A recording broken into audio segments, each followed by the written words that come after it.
سیدہ پہلو بھی شکستہ ہے، تربت بھی شکستہ ہے۔ آواز پروردگار آئی تھی کہ اے کنیز خدا، آپ کی شفاعت آج قبول تو ہے، لیکن کیا کوئی سامان شفاعت بھی موجود ہے آپ کے پاس؟ اب سن سکیں گے کس خاطر شفاعت ہوتی ہے، کوئی سامان شفاعت بھی ہے، بس اسی لمحے پھر سے ایک نور کی سواری ظاہر ہوگی ہزاروں فرشتوں کے درمیان، اور اب فاطمہ زہرا کی ماں خدیجہ الکبریٰ وہ آگے بڑھیں گی اور رسول اللہ مقام محمود پر ہوں گے، اور ام المومنین تشریف لے جائیں گے رسول اللہ کے پاس، اور جا کر کہیں گی کہ اے کائنات کے رسول، میں ان مومنوں کی ماں تھی، میں مسلمانوں کی ماں تھی، لیکن میرے ساتھ یہ سلوک کیا کہ میرا نوازا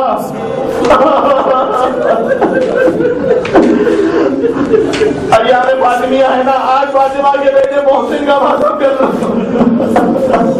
حسین کا تو ماتم ہوتا ہے نا، 28 سما حسن و سما کا بھی ماتم ہوتا ہے، لیکن فاطمہ کا ایک اور بیٹا بھی ہے جو دنیا میں نہ آ سکا۔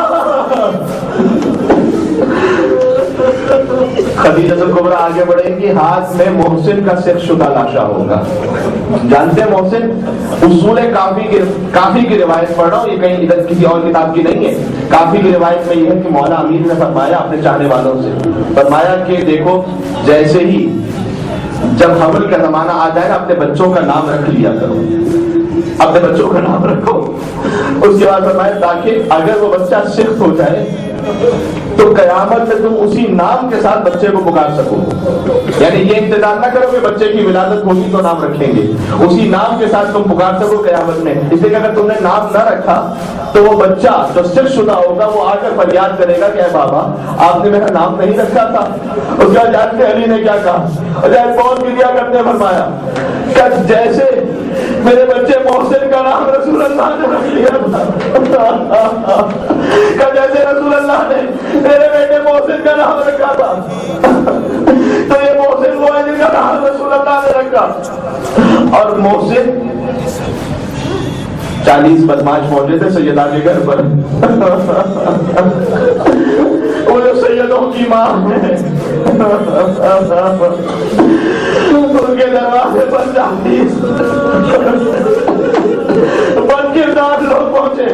میں روایت تفصیلی پھر آگے مجلس میں سناؤں گا، لیکن روایت میں کیا ہے کہ حتی اصحاب بطنہ،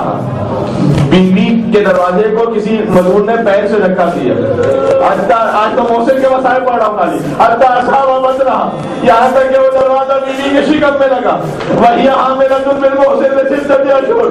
جبکہ بیوی 6 ماہ سے محسن سے حامل تھی، اور جیسے ہی درا دیوار کے درمیان آئی تو صدا دی علی کی یا فرزا فرزا جلدی سے مجھے سوال واللہ قد قتل ما فی بطن احشائی، جو میرے بطن میں تھا وہ مارا گیا۔ اب ایک جملے سے آپ کا گریا اپنی میدان پر میں ایک جملے سے آپ کو لے چلو، اب نہیں معلوم کہ وہ بچہ جو کی کون سی بڑی مصیبت ہے، یہ اہل بیت جی کے مسائل وہی جانے، وہ بچہ جو 6 ماہ کا ہو اور ماں کے شکم میں مر جائے،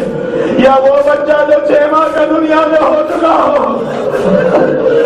اور بدوں میں ہم قبلوں میں نہ لوگوں میں نہ لوگوں، بچہ ایک کان سے ذبح ہوا، دوسرے کان تک کربلا میں ذبح ہو گیا۔ حسین نے اصغر کو دفن کیا، کیوں دفن کیا؟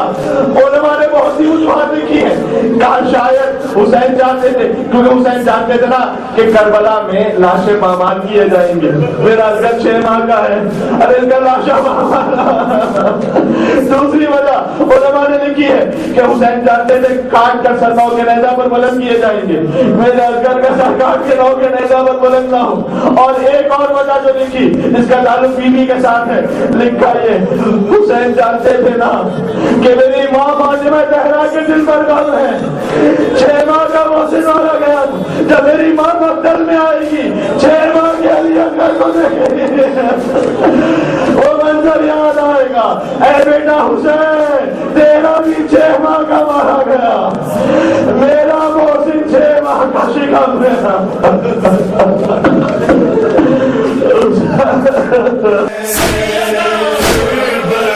شکستہ ہے پہلو بھی شکستہ ہے غربت بھی شکستہ